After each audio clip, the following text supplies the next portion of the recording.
Hey, this is Jason Kleberg from the Force 5 podcast, a show that forces a guest to come up with a movie-themed top 5 list topic, and then we reveal our picks on air. Top 5 heist films, top 5 tearjerkers, top 5 movie dogs. Every show you'll be asking yourself, what would be on my list? Guests include directors, screenwriters, actors, podcasters, musicians, authors, and even a professional wrestler. Subscribe to the Force 5 podcast, and you won't just be a listener, you'll be a list nerd. The Force 5 podcast, available wherever you're listening now.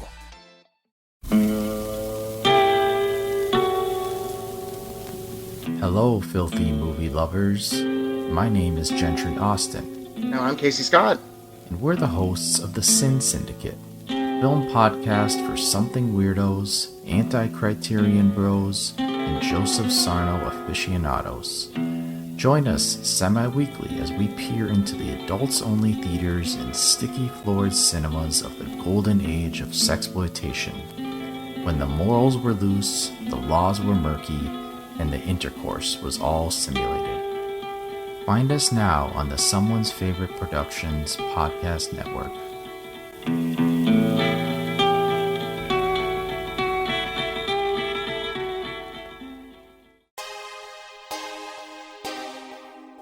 The audio commentary.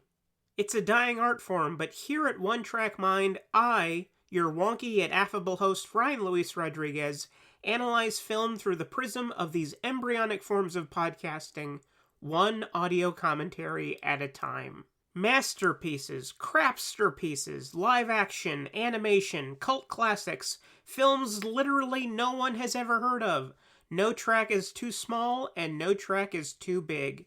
Join me and my guests from the entertainment world as we keep these features alive every other Tuesday.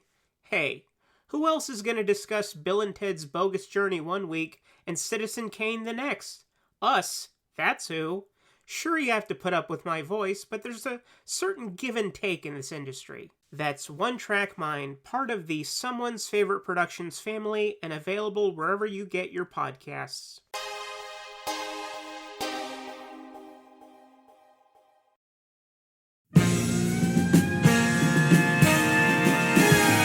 Police Squad in color.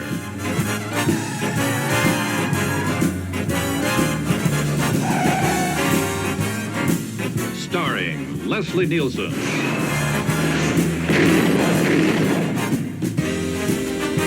Also starring Alan North. And Rex Hamilton as Abraham Lincoln. Tonight's special guest star, Robert Goulet. Ready! Aim! Fire!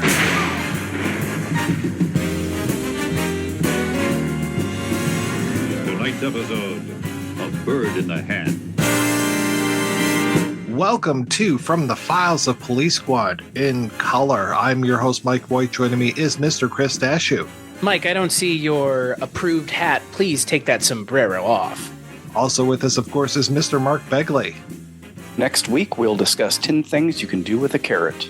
On this episode, we are talking about the 5th episode of Police Squad, though it was broadcast 3rd. Man, oh man, oh man. And this is where we really start to get into this whole thing of Sally Decker and all the other people that were taken up to Statesville prison. It's like, come on, guys. For what purpose? Who cares? They just go, and remember Sally Decker and da-da-da-da. It's like, it's a great bit, though. I love it. But to what end, I guess, is my point. They never do anything with it. Maybe they were thinking about doing something with it at some point. It's kind of funny that they did it, and then it's really ignored by whoever decided to. I never noticed it until you mentioned it, Mike. And now every time I'm listening for how many names did they just say? And yes, it's very clear that he rattles off the previous 4. Exactly. If it had gotten to the end of the season and they had to literally rattle off like 30 goddamn names. Right?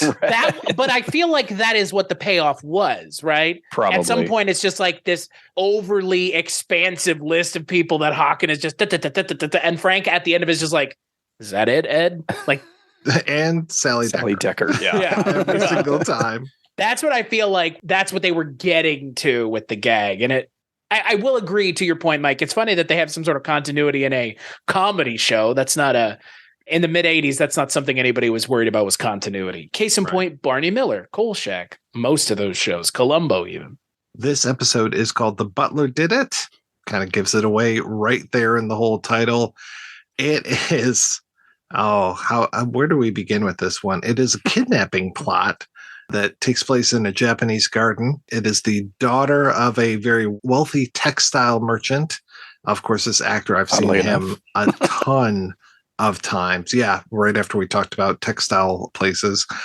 I'm trying to think of who this actor is. Is this Nicholas Coster? He's the poor man. And whenever I see him, my first thought is, it's the mayor from Jaws. And then I have to kind of reconfigure my brain and go, poor man's Murray Hamilton. Yeah, Murray Hamilton. Yeah. Yeah, this guy's been in a ton of stuff. He kind of reminds me a little bit of Garrett Graham, just a little bit around the eyes for some reason. I could see that. Definitely not nearly as goofy as Garrett Graham. He's no beef, baby. So I have to ask right off the top, there's a sign in this party that's on the wall. Did you guys notice this? The sign behind Frank as he's walking through, behind this textile merchant as he's walking through his daughter's birthday party? Thought it said happy birthday, so I ignored it because there's that sign. Oh, okay. There's another sign that talks about hi Howard. Oh, I can't remember who else was on the sign. It's like Gifford is one of them. I was thinking it was Frank Gifford, but it talks about Monday Night Football on this sign. What makes it stick out so much is that it takes forever for the first joke to even happen on this episode. That's what I wrote when down. It does happen, it's a dumb joke. It's the whole the cake blows away, but the candles are still there joke. And then you wait another few minutes until they go out into the Japanese garden where it's all of these Japanese people standing in pots. This whole episode, I'm just like waiting for the jokes. We talked about how this was a joke a minute every single episode, but this episode sorely disappoints in a lot of ways. I mean, there's some good bits to it. Yes, I definitely laughed quite a few times, but man, these jokes are kind of few and far between in this one. I liked the something different joke, didn't you? That was really funny. Which one's that? Where he's like, play something different. Yes. That's the first gag in the entire episode.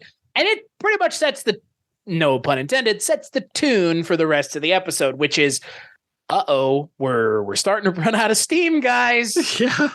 That's why when I watched these last year or the year before, I probably watched this one as the 5th episode. That's why I felt like, by this time, after 4 episodes, it's really obvious that they're losing steam. The gags go on for so long. I noticed, and I even wrote in my notes, a long time without a gag. And then, like you say, the cake gag is kind of flat. Everything in the house are groaners. Once they get out of there, it picks up a little bit. And then, I start falling behind on writing what the jokes are like usual. But yeah, that opening is just a snore fest. It was he investigating crimes at a zoo, and it's the there's a chimpanzee in the front seat. That was pretty good. The chimpanzee with a fedora on.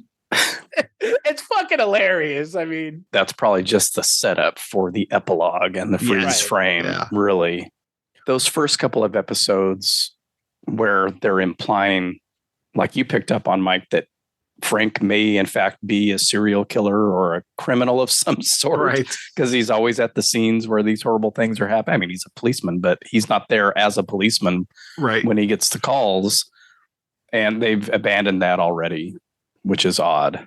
I wonder if that's going to come back in the movies or not. No. Okay. I can tell you with absolute certainty, the movies exist without all of this. Mm-hmm. The fact that the first movie opens and he's in Los Angeles, right? That's the thing that I had forgotten about this show is it really feels like a set, and it's like so set bound. It's starting to wear on me a little bit now. I don't think it's part of the joke, but if I were making this show now, that would be part of the gag. The locations are being reused, but we're trying to fool the audience into thinking it's something different. I think that would be part of the gag now. What you could make it part of the gag, kind of a metatextual gag, to go along with the writing kind of taking a dive.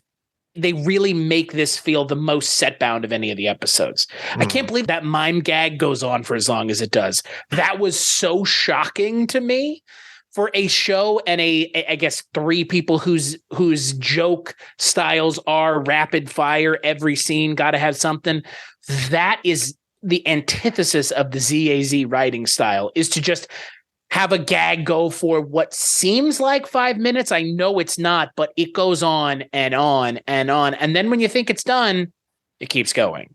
And I was just thinking to myself, Deborah Huang Marriott and Robert K. Weiss, for as middle of the road as Tito Insana and Robert Wool's episodes have been, this is just like they watched the other episodes or they watched Airplane and were like, okay, we can do this. No, it's a pale imitation of almost every other episode of this show. Though there were some gags, I like the tapping of the phone. I like keep them on longer, and the way that she's asking all these ridiculous questions, especially when she gets to the math question. That's great. I agree. The stuff with the mime goes on for a little bit too long, though I was very happy that Peter Ebling, one of the Juicy Fruits or one of Meat's backup guys or whatever band he's in. Speaking of Gary Graham. Yeah, exactly. That's kind of cool. I like the basketball stuff as well, where Frank ends up playing against the guy. I thought that was really good. That looked like a real location to me. Speaking of being set bound, one of the few. Yeah, one of the few in the entirety of this show. Yeah, in the entirety of the show. That's what I meant.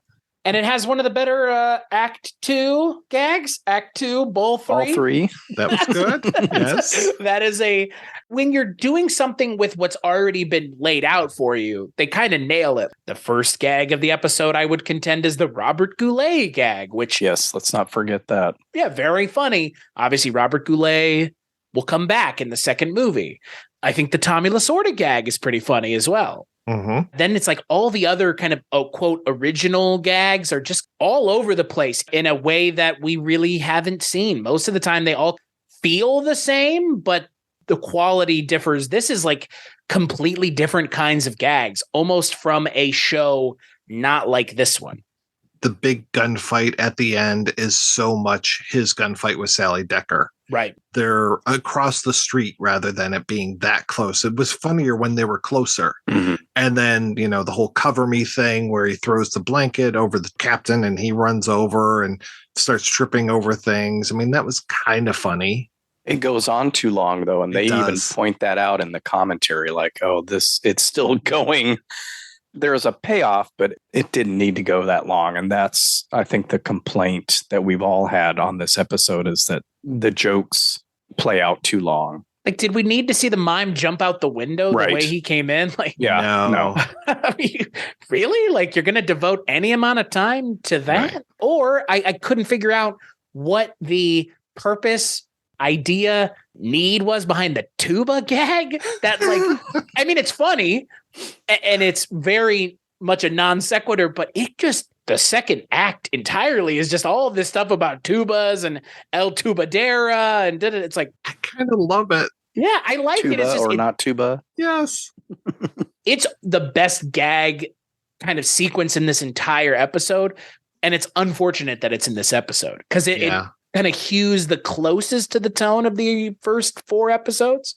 It reminds me of a better joke, which was when Homer gets the new boss or he starts working at a new place and it's Frank Scorpio. Bond villain. Yeah. And Homer comes up with the brilliant idea that he thinks that a hammock at work would be great. And Scorpio's like, oh, yeah, we'll find you a hammock. And it's like, okay, well, where's the best place to get one? And he starts to list off all of these hammock places and they're all on like 5th Street or whatever. He's like, well, yeah, it's the hammock district. Like, that's good. That's really good. But yeah, the tuba stuff does go on for a little bit. And then I love Al having the tuba shirt on when he comes back in the episode later on. With his sombrero on. I think they've taken his sombrero off by that point. Yeah. This was his second appearance on the show with the Tuba City shirt. I felt like in this one that Frank was a little denser than the previous episodes, which I kind of enjoyed. He does the "Why would the lab demand $1 million?" He's done things like that before, but there was a lot more of that when the mime is going on. I think the best part of the mime scene is when he starts to do the charades. And again, Frank isn't catching on. And then, first word, and he says finger. And that had me laughing. That had me laughing out loud. And I like Nordberg just guessing totally the wrong thing. The best wrong answers. That's what kind of saves the mime thing going on for so long, is that Nordberg does continue to be funny throughout, which I think for me is one of the brighter spots of the episodes that feature him is the actor Peter Lupus, who plays Nordberg. He is definitely rising to the occasion around Frank Drebin and Ed Hawken for sure. I also really liked the whole thing when North brings up getting an ear in the mail and just how upset the mother is and the way that they just keep talking about that ear. And they'll be able to put it back on if they find her alive. Oh, yeah. If they find her alive. Yeah. Early on in the episode, we didn't mention this gag. I don't know how you guys felt about it. The gag where it's like, show me the abduction. Yes, show me the scene of the abduction. Yes. It reminded me so much of that. I think I've mentioned it at least on this show before, the gag from Spaceballs, the when will then be now, and them watching the movie. Like that's kind of in that same vein. I always appreciate those kind of weird, you're watching the movie with us type gags. I appreciated that. But then you have almost everything else in the first third of this episode is just, all right. Yeah. All right. Yeah.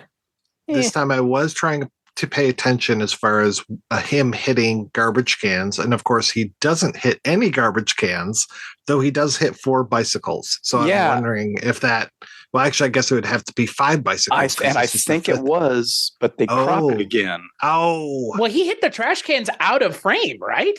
He hits the bicycles in one shot when he's coming to the basketball court, and then he hits a mailbox later on. Yeah, he hits the bikes, and I thought, okay, hold on. And they don't really show it when he hits them. There's at least 4. Yeah. And then I thought, okay, look for the wide shot. But they were on the ground, and I'm assuming, and I think they comment about it on the commentary. Oh, that should be 5 bikes if it's not, blah, blah, blah. And then, yes, he does hit 2 garbage cans in the mailbox later on, which I think is a separate gag. It's funny to note now, realizing that these are out of order, that Nordberg is not introduced in this episode. This would have been his first appearance because he's not in the first 2 episodes. Right. And he's just there in the background and they all already know him. So there's that kind of gaffe, as well as the, naming of the previous criminals at the end. And then there's one other example of recognizing that it's out of order, and I'll have to check my notes to figure out what it is. But there is one other indication of, this isn't shown in the right order.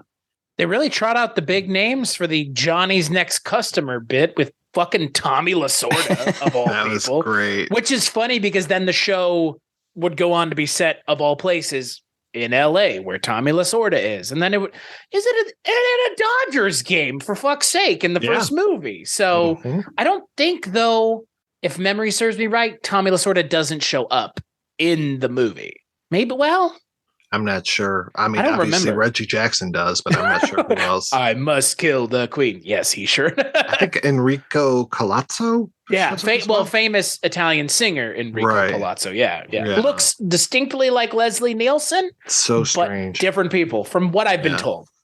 Right. Yeah, and I did like Johnny chiding him for treating up Tommy John. That was pretty good. I was like, that's a nice sore spot there. That's good. I think it was an interesting third act, but overall, just, man, the 2 writers on this episode, just not, I don't know. What's weird is like they worked on plenty of other things. Robert Weiss has a bunch of credits on Naked Gun and a bunch of Weird Al music videos.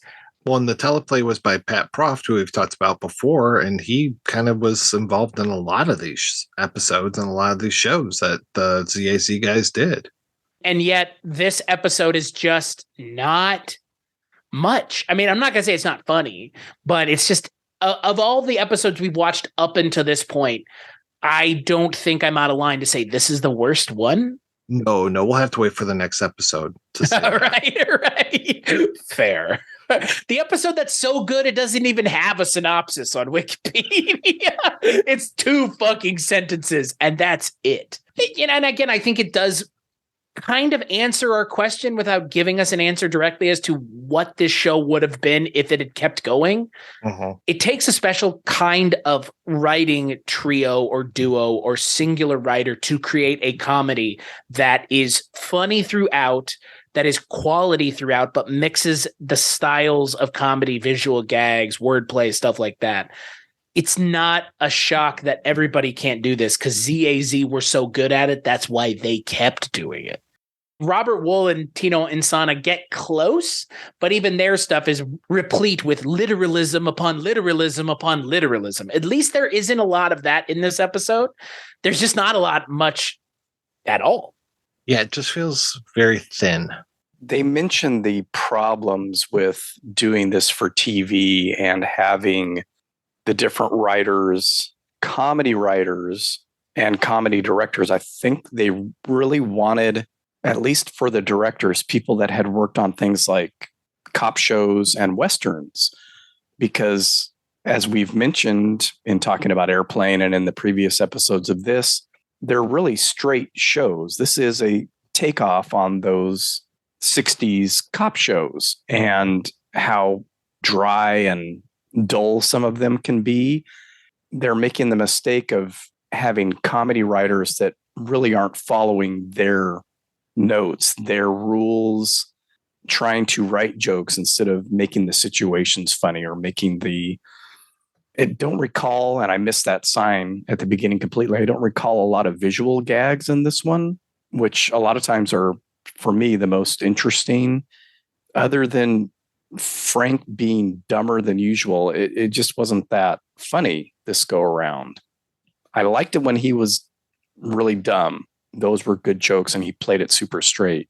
There's a little bit of that mugging creeping in with that basketball game, even though the basketball game is cool, and it's kind of nice to see that he could actually handle himself fairly decently in that scene. He and his stunt person could. Yeah. I mean, but even just when he's trying to talk to the guy and they're, going around the court, it didn't look right. Yeah. tilted or yeah. I don't know if he made that one shot or not, but not the layup, but the one from a distance. It kind of looked like that might have been okay. They may have had somebody, they might have done a Texas switch with the ball, but drop the ball. But it went in. It looked pretty good to me. Again, it was just nice to see something that didn't look like it was on Universal's back lot. Yeah. Right. Yeah. The streets of nondescript downtown of a big city. Yeah, all right. It could be Chicago. I guess this is set in Chicago. We've kind of established that, I guess. They're also, at that gas station. That's a real street.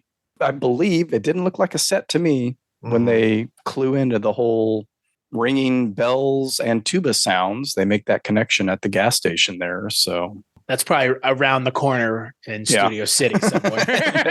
Studio City somewhere. Yeah, everybody knows that gas station down there in Studio City. That's where they get their smokes, I'm sure. Something to that effect. And I believe the beach scene with all the girls in bikinis is a real location. Oh, God. Oh, God. That was hilarious. Such a strange insert shot that was. Yeah. That didn't really work for me. No, that was pretty stupid. So what do we have this time for the lab? What inappropriate behavior is Mr. Olson partaking in? Well, this is the one. Well, you mentioned the carrots. Yeah. I'm trying to remember what he's doing with the kid when Frank comes in. It's the gravity experiment. Yeah, the one where the guy is suspended with the bricks. The bowling ball or something like that. Yeah. I didn't really think that was that funny. Yeah, it's kind of a dud. Yeah. Comparatively. I mean, again, comparatively. The carrot line's okay. Yeah, the carrot line's funny, but comparatively to the other things, it's not funny. But on its own, it's not funny. Right. Gonna drop a guy and kill him. All right. Yeah. Sure. Like, it's funnier when he's creepier. Oh, yeah. Yeah, even when he says things that you can do with carrots, I'm like, okay, well, I can think of at least one kinky thing you can do with carrots, but it's not like grab something from your mother's produce drawer or something. I mean, there was nothing. It should almost always be the mother jokes, I think. And everybody knows the kinkiest thing to do with carrots is turn it into raisin carrot salad. No actual human being eats that dish. Best I can tell. So I had to look this up because I remembered this thing about the sign that I was talking about. If you go to the Wikipedia page about the first episode, the Sally Decker episode, one of the bits on this page is actually incorrect. It says alternate versions. In its initial airing on ABC, Drebin could be seen walking in front of a homemade banner greeting Howard, Frank, and Dandy Don, mimicking similar banners seen greeting the broadcasters on ABC's Monday Night Football syndicated reruns and video releases. Oh, syndicated reruns and video releases omitted the banner. That's the banner. It's not Drebin walking in front of it, and it's not this episode. So maybe they just had them in more than one episode, but Was supposed to poke fun at the Monday Night Football gang? Yeah, I guess so. The only thing I could think of is that they kept moving them around as far as what nights they were showing them, or like, waiting a few months between episodes. So between March 25th and the 1st of July to show those last two episodes. Well, it was just such a funny gag the first time. We had to keep it around for the fifth one. But I've never seen that banner except for this fifth episode. So strange. Well, we do get a change up on the old cigarette gag, at least this time. Coffee, I know. Yes, I know. And I thought, still don't like it. Why they didn't just have it be a cigarette is beyond me. But I'm tired of this joke already. Right. And what's funny is, unless I'm misremembering, there's no cigarette gag in the first movie, which is surprising, given that it has shown up in every single episode in some form or fashion. They may do something else, but there's no thing with a cigarette, at least. It might be, pen or something else, What's a hospital?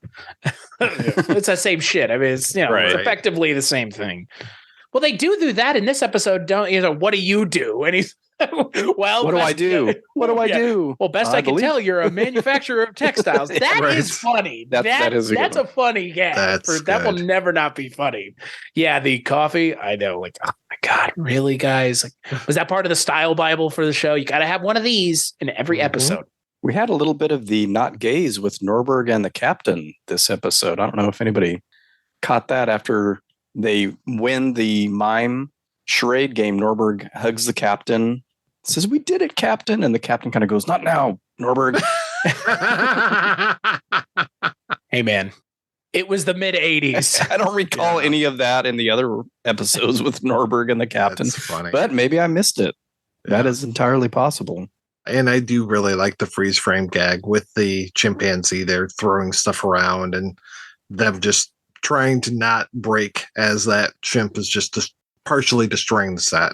I've seen Nope. Mark's seen Nope. I don't want to be anywhere near a chimpanzee on a set, man. That is all I can think of now when I see that. Any sudden noises or this chimp may rip your fucking face off. And whose shoe is going to end up sticking straight up in the air? Fuck that. Nordberg's. I'm real good. I don't need to see that version of the show where they're getting murdered by a murderous chimp. Thank you. Though, to be fair, they left the cameras rolling. It might be funnier than this episode. Yeah, true. We do have kind of another repeat joke at the end. And this was a groaner for me with the black and white is here. So, we've had the play on words with the, this is take them away and Booker. Yeah. Runner in. That was the other one. Yeah. The other one, runner in. That was bad.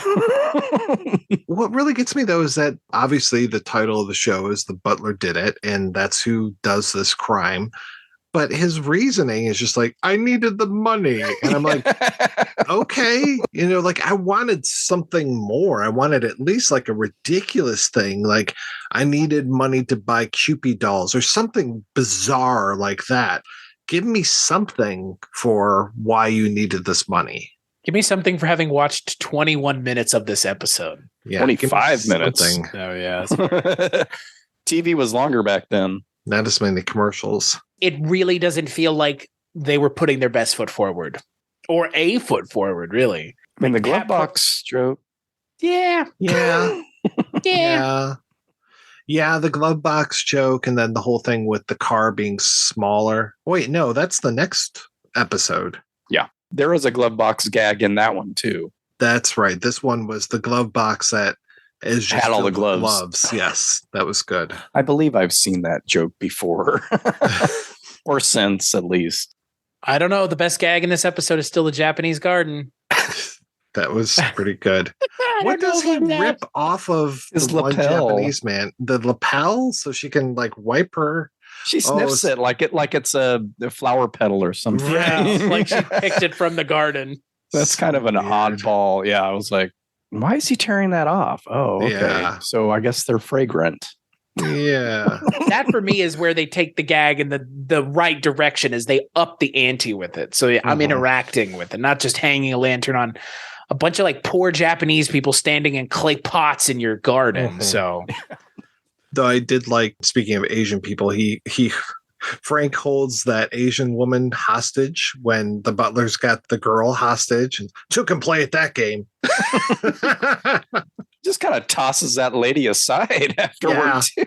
That is a gag that will return. Oh, yes. Yes, it will. That's in one of the movies for sure. I think it may be the first one right at the end. Gosh, it's been so many years since I've seen these movies. It's going to be very interesting going back. I'm excited. I'm really excited, having watched all of this now as kind of a primer for that movie. Also, it may make those movies not as successful, which is what I'm worried about more than anything else. Well, that's the first one wasn't successful for me because I think it's 90% recycled stuff.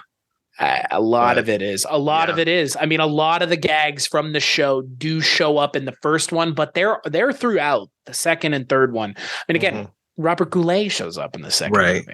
Well, Goulet was funny. It was kind of like having Wayne Newton in the Adventures of Ford Fairlane. Is it? Yeah. You've never seen? I've never seen. Wow. Do you think Father Malone's seen that movie? Probably. Okay. He has seen. I have not. Okay. You're going to have to start your own YouTube channel. I guess so. I have never seen that movie, but I have seen the other movie that Wayne Newton is in, National Lampoon's Vegas Vacation. Oh, boy. I love that movie. I don't care if anybody doesn't like it. That's fine. But I've he's never funny. seen it. Oh, it's diminishing returns, but you had to have seen it you had to have seen it like I did on DivX in the mid 90s. So, well, I saw European Vacation. That's the only one I've ever watched beginning to end. Really? Yes. You've never seen Christmas Vacation? No, not once. Wow. Interesting. Is Vegas the one where the original daughter comes back? No. Okay. That's, I don't know which one that is. Okay. Oh, you're thinking of Christmas Vacation 2. Oh, probably. Where they're on an island. 2? Yeah. There's Christmas Vacation 2, and it's like Randy Quaid. It's all Randy Quaid. Oh, yeah. It's like a was that straight to Eddie's DVD Revenge sequel or something. Well, they get stranded on an island for Christmas. They're like going somewhere for Christmas, and the plane crashes in the middle of the ocean, and so they're like on an island in the middle of nowhere for Christmas. Doesn't it sound like a good idea to be stuck in the middle of nowhere on an island with Randy Quaid? Maybe like mid 90s Randy Quaid, but like now Randy Quaid, I'd be afraid. You would be the one being eaten by Randy Quaid. Yes. We got really hungry and we just started eating people. You've been gone a week. I know. Like that would be Randy Quaid. Just like, yeah, well, yeah. It happened. Yeah, it happened. They were just, my God. There was one other vacation movie, the most recent vacation movie. Oh, the remake? The reboot. Or or like sequel. It's a sequel. It's a sequel because it's family. It's what's his name all grown up. Oh, He's supposed to be the son. Yeah. Whatchamajiggy, the dude from The Office. right. Yeah, boy. Yeah, I don't think you're missing anything by not having seen any of the vacation movies other than Christmas Vacation. At this point, you're probably past it having any like meaning in your life. Mm-hmm. So, because there's still funny bits from that movie, but I don't think anybody's life is not better by not having seen Chevy Chase scream at people for an hour and a half. Yeah. I could have that anytime. Yeah, right. Just go ask people about Chevy Chase who worked with him. Oh, yeah, he screamed at me all the time. Anything else we want to talk about this episode, gentlemen? There were a lot of off-color OJ jokes in the commentary. If you guys want to Oh, go really? listen to Oh, boy. they notice Peter Lupus and Nordberg, and they're trying to figure out, well, which episodes was he on? Was he on all of them and all this stuff? And they're like, he wasn't violent enough, so we got OJ for the movies. Yeah, I mean, they're pretty bad jokes. Sounds pretty blue to me. They mention giving him a set of steak knives as a gift, and such and such. Jeez. Thanks, That guys. That poor guy's still out there trying to find the real killer. And Did you know that he's a single guy now? I know, it's crazy. There was a TikTok that OJ posted where he's like, my day as a single guy. And the comments were like, OJ, you're single. What? Yeah. Yeah. What do you want, man? I did see him trying to get reinstated on Twitter to get his blue check mark back. I have an OJ Simpson Twitter account. That's my Twitter account. I am verified OJ Simpson Twitter Nice. account. Yeah. You can pay for those things now like candy. That's great. $10. Daddy Elon will give you whatever you want. I'm Frank Drebin on Twitter now. Who cares? This episode is indicative of, I think, what we would have gotten if the show had continued 2 episodes more. I mean, we'll talk about the unmade 7th episode when we come back next week and discuss the final episode of Police Squad Testimony of Evil. Until then, Chris, why don't you tell people where they can find all of our shows? WeirdingWayMedia.com is where you, your friends, family, people you don't know, random people on the street that you want to bother, you can listen to our shows at WeirdingWayMedia.com. All you got to do is type that in, and then you'll find my show, The Culture Cast, Mike's show, The Projection Booth, Mark's show, Wake Up Heavy, and this one as well. And you can find all those over at WeirdingWayMedia.com. And if it's not there, well, you probably shouldn't be listening to it anyways.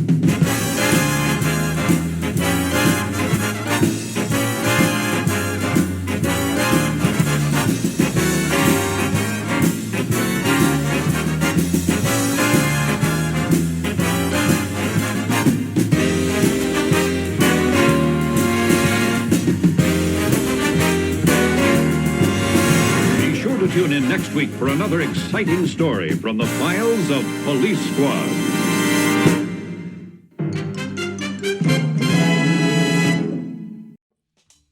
Do you love movies? So do I. What's up, y'all? It's KB, and I love movies.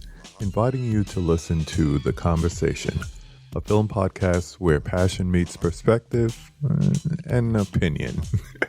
From the old school to the new, I invite a guest on to discuss the movies that thrill us, challenge us, break our hearts, or even blow our minds.